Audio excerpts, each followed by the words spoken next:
طبعا مباراه الاهلي ويانج افريكانز وخساره النادي الاهلي نقطتين سهلين كالعاده بسبب استفزاز لعيبته المستفزه اللي وصلت لمرحله من الاستفزاز تخليك ان انت تخرج عن شعورك.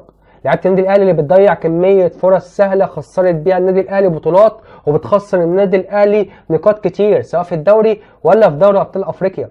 يعني انت في الشوط الاولاني كان عندك مشاكل بالجمله، اقسم بالله العظيم لو فرقه تانية افضل من يانج افريكانز كانت كسبت النادي الاهلي في الشوط الاولاني على الاقل 1 أو 2-0.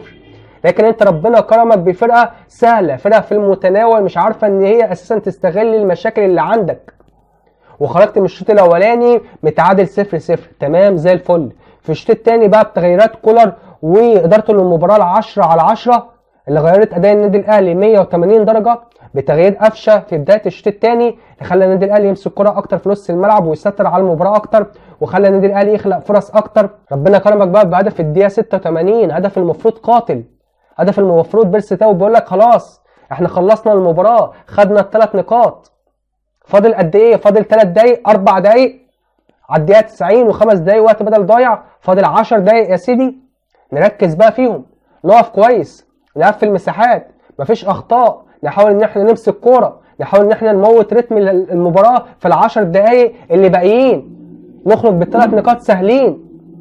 ولكن لا، لعيبه النادي الاهلي نكسب ليه؟ ناخد 3 نقاط سهلين ليه؟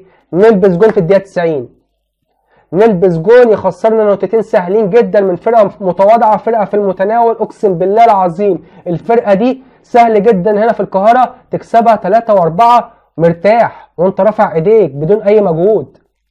ولكن لعيبه النادي الاهلي دايما مشككاك في الموضوع دوت، دايما محسساك ان انت مش تكسب فوز سهل، او الفوز هيتاخر والفوز هيتصعب زي مباراه ميدياما. فرقه على الله، فرقه ما عندهاش ب10 جنيه كوره. ولكن طبعا النادي الاهلي كالعاده وكعاده لعيبته بتضييع الفرص السهله الكتير جدا في الشوط الاولاني، الفوز تاخر في الشوط الثاني كعاده النادي الاهلي زي مباراه سان داونز. النادي الاهلي كان ممكن عادي يكسب سان داونز هنا في القاهره لو علي معلول جاب ضربه الجزاء اللي في بدايه الشوط الاولاني، لو كهربا جاب فرصه من ال3 فرص السهلين المؤكدين اللي ضيعهم في الشوط الاولاني، كان يسهلوا على النادي الاهلي المباراه في الشوط الثاني بشكل كبير جدا، والنادي الاهلي كان ممكن يكسب سان داونز عادي جدا في الشوط الثاني ويكمل في بطوله دوري السوبر الافريقي وياخد البطوله عادي جدا.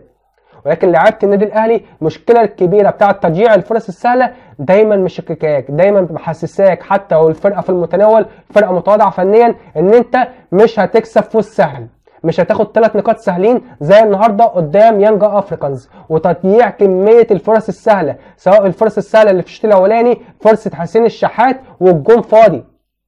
ما تقوليش بقى هنا كولر ادار المباراه النهارده 10/10 سواء في التشكيله اللي بدا بقى المباراه، التشكيله اللي خد بيها ال5 بطولات السنه اللي فاتت، التشكيله الافضل عند النادي الاهلي، وزود عليهم النهارده امام عاشور.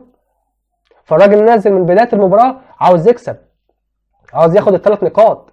صحيح بدا المباراه بشكل متوازن، ما ضغطش ضغط عالي على فرقه يانج افريكانز ولا تراجع لنص الملعب وساب الاستحواذ بالكامل لفرقه يانج افريكانز ولعب على الكونتر اتاك، لعب بشكل متوازن بشكل كبير في الشوط الاولاني.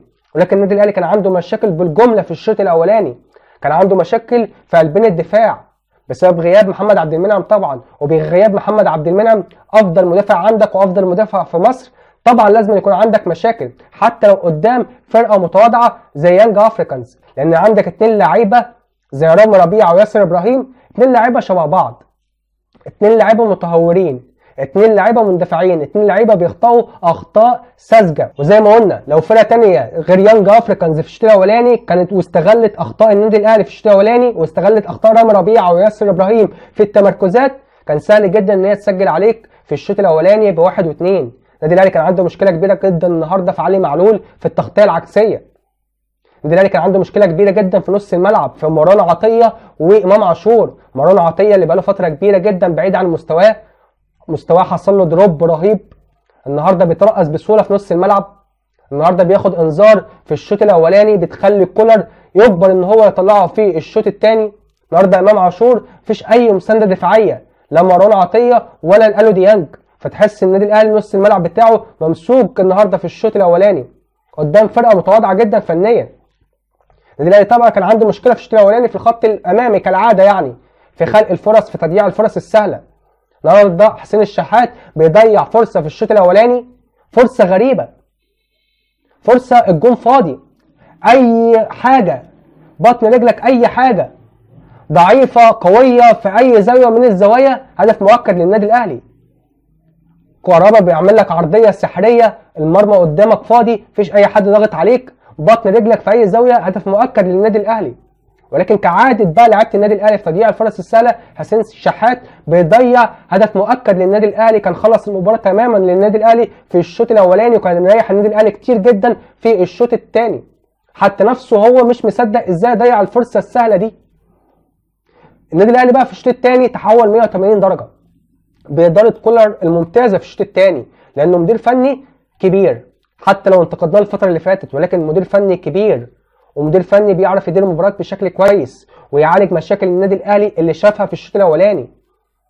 بتغيير قفشة في بداية الشوط الثاني، لأن شايف طبعا إن إمام عاشور مفيش أي مساندة دفاعية لا لمروان عطية ولا لأليو ديانج في نص الملعب، ومخلى يانج أفريكانز ماسك نص الملعب على النادي الأهلي. نزل قفشة في بداية الشوط الثاني، مسك النادي الاهلي نص الملعب، مسك النادي الاهلي الكوره اكتر في نص الملعب، بدا يخلق فرص اكتر، بدانا نشوف اليو ديانج بيزيد بيقوم بالواجبات الهجوميه، واخد حريه اكتر من كولر في الشوط الثاني ان هو يزيد ويكمل. وضيع طبعا فرصه غريبه، الكوره العرضيه اللي عملها البيرسي تاو وكهربا دي في بدايه الشوط الثاني، انا مش فاهم ليه. يعني اليو ديانج انت انفراد، انت شبه انفراد يا سيدي، ببطن رجلك في الزاويه البعيده، هدف مؤكد للنادي الاهلي في بدايه الشوط الثاني. ليه بتعمل عرضيه؟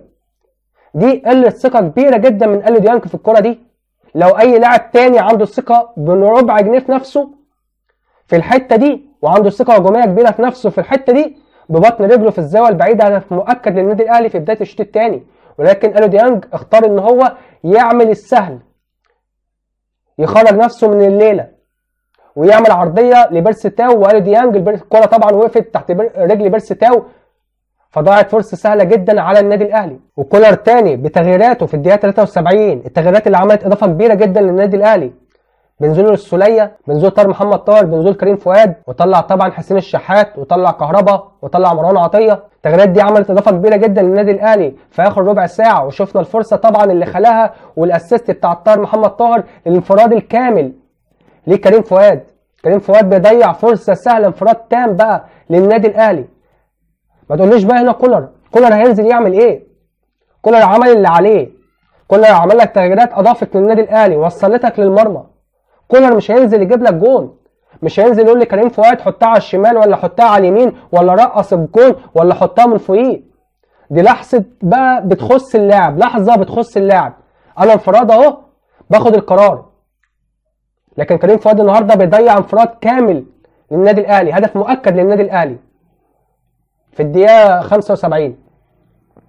صحيح كريم فؤاد نزل عمل نشاط كبير في الشوط الثاني، وعمل تحول هجومي كبير وافضليه هجوميه كبيره للنادي الاهلي، لكن الفرصه دي برضك يلام عليها، يحاسب عليها، حتى لو كان تسبب في الهدف اللي جابه بيرسي تاو. وطبعا الكوره والاسيست، الكوره اللي زقها له قفشه بشكل كويس جدا في مساحه في ال 18، وكريم فؤاد عمل عرضيه، وطبعا خطا كبير وكارثي من مدافع يانج افريكانز، وطبعا ممتازه من بيرسي تاو في الهدف الاول بتاع النادي الاهلي في الدقيقه 86، الهدف اللي خلاص بقى خلص بيه المباراه. ولكن لعيبه النادي الاهلي كالعاده ما تخلصش مباراه سهله زي كده، سواء بتضييع فرص سهله ولا بعدم تركيز في نهايه مباراه في اخر 8 9 10 دقايق في نهايه المباراه بالوقت بدل الضايع. بنلبس جون يخسرنا نقطتين سهلين جدا، جون كان يريحنا، كان يخلينا بقى نقعد نتربع كده على عرش المجموعه. حتى مباراه شباب بلوزداد اللي جايه مباراه سهله، مباراه في المتناول، فرقه مش قويه، فرقه لسه خسرانه من ميدياما اللي النادي الاهلي كسبها 3-0، الفرقه اللي على الله، الفرقه اللي ما عندهاش بربع جنيه كوره، زي ما شفنا ادائها ومستواها قدام النادي الاهلي. كسبت شباب بلوزداد 2-1، ففرقه سهله، فرقه بتقول لك ان انا في المتناول، سهل ان انا اخسر هنا في القاهره قدام النادي الاهلي. ولكن لعيبه النادي الاهلي كالعاده مشككاني في دوت، حتى لو فرقه سهله وفرقه في المتناول هتصعب على النادي الاهلي المباراه، وهتخلي النادي الاهلي المباراه بالنسبه له مش سهله، وهتاخر على النادي الاهلي في الفوز ومش هتستاهل على النادي الاهلي الفوز من بدايه المباراه وتريح النادي الاهلي في بقيه المباراه. لازم الفوز يتاخر بسبب كميه تضييع الفرص السهله اللي بيضيعها لعيبه النادي الاهلي. فلعيبه النادي الاهلي لازم تقف مع نفسها، لازم تراجع نفسها، لازم الكابتن محمود الخطيب بقى وكابتن خالد بيبو يتدخلوا يتكلموا مع اللعيبه دي، وكولر طبعا معاهم، لان اللعيبه دي لازم تتلام وتقف مع نفسها كده. ازاي انا كلاعب في النادي الاهلي بضيع الفرص السهله دي؟ ازاي بروح انفراد بالشكل دوت من نص الملعب واضيع الانفراد دوت؟ ده مش مستوى لعيبه النادي الاهلي. لعيبه النادي الاهلي لازم تكون افضل من كده ومركزه اكتر من كده وبتستغل الفرص اكتر من كده، لان الفرص اللي بيضيعها لعيبه النادي الاهلي زي ما قلنا بتخسر النادي الاهلي بطولات، زي البطوله اللي خسرناها قدام اتحاد العاصمه، بطوله السوبر الافريقي، وطبعا بطوله دوري السوبر الافريقي، المباراه السهله اللي انا كنت شايف ان هي سهله وكانت هتسهل على النادي الاهلي اكتر لو كان لعيبه النادي الاهلي خلصت في الشوط الاولاني الفرص اللي جت لها. طبعا مباراه بتكلم على مباراه صن داونز اللي خسرنا طبعا هناك وتعادلنا هنا، فالنتيجه ان احنا خسرنا البطوله وخرجنا من البطوله.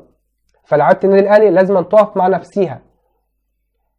ازاي انا بضيع الفرص السهله دي؟ لازم تركز اكتر في المباريات اللي جايه وتعالج اكبر مشكله بيقابلها النادي الاهلي، لان الكلام دوت مش هينفع في كاس العالم للانديه. انت هتلاعب فرق بقى تانية بمستوى تاني، ما ينفعش انا كلاعب النادي الاهلي افضل اضيع كميه الفرص دي، لان الفرقه دي مش هتسمع عليك. الفرقه دي من نص فرصه زي السيتي، لو ان شاء الله ربنا قدره باذن الله تعالى، ولا اتحاد جده، بس بلاش السيتي خلينا اتحاد جده. لو ربنا كرم بقى وكسبنا المباراه الاولى واتقابلنا قدام اتحاد جده، عندهم لعيبه بتجيب جول من نص فرصه. فانت كالنادي الاهلي قدام الفرقه دي لازم تبقى مركز جدا ولازم تستغل كل الفرص اللي بتجيلك.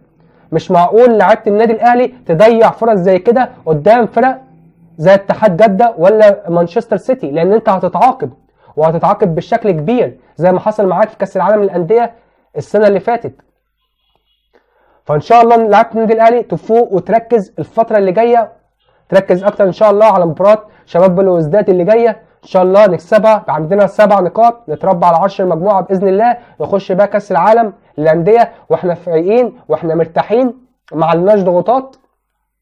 نبدا نركز بقى في بطوله كاس العالم للانديه، البطوله الاكبر والاهم للنادي الاهلي، ونركز في المباريات كل مباراه ناخدها بقى على حده واحده واحده ان شاء الله، ونعالج اهم نقطه بيعاني منها النادي الاهلي ان شاء الله، وهي تضييع الفرص السهله، ونسجل فرص اكتر ونخلق فرص اكتر ان شاء الله في كاس العالم للانديه، ونقدم مستوى عالي باذن الله يليق باسم فرقه النادي الاهلي ان شاء الله تعالى.